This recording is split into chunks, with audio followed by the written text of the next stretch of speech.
আমি দু একটা কথা বলছি। জীবনের 19টা বসন্ত আমি ঈমান আনার সুযোগ পাইনি। সাতক্ষীরার একটি অমুসলিম পরিবারে আমার জন্ম।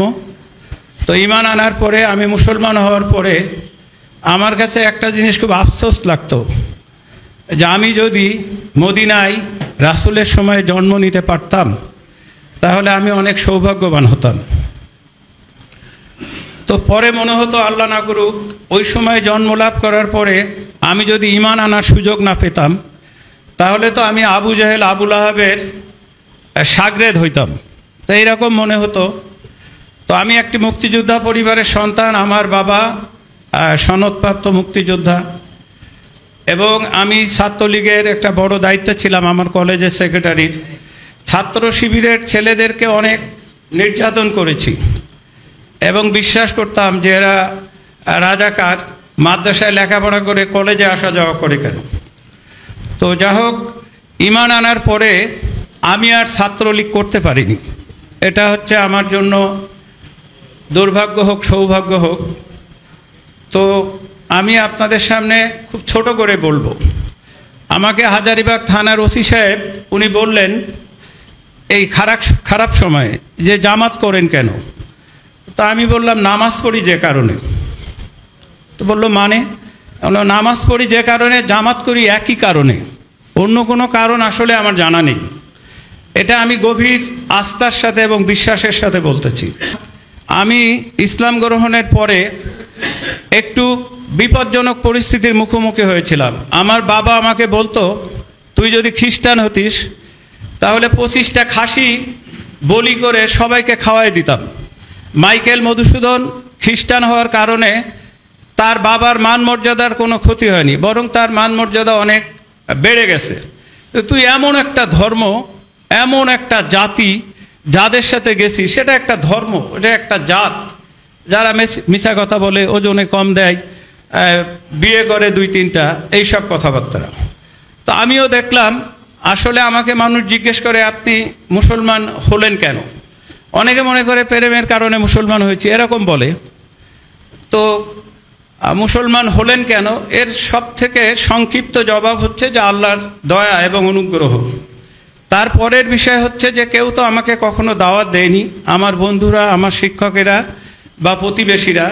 তো আল্লাহর একান্ত অনুগ্রহ, আমি যদি কোরআন না পড়তাম তাহলে সারা জীবন কাফেরই থাকতাম।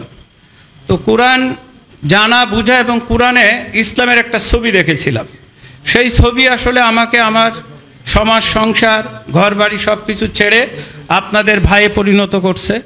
সেই ছবিটা ছিল অসাধারণ উচ্চতার একটি ছবি, যেখানে বাতি নিভায়ে মেহমানদারি করা হচ্ছে, যেখানে জিহাদের ময়দানে একজন মানুষ জীবন দিচ্ছে কিন্তু সে আগে পানি না নিয়ে আরেকজন যোদ্ধার কাছে বলছে যে আমার ভাইকে পানি দেন।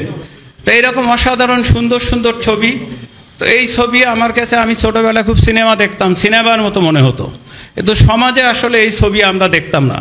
তো আলহামদুলিল্লাহ রাজশাহী বিশ্ববিদ্যালয়ে আমি লেখাপড়া করতাম।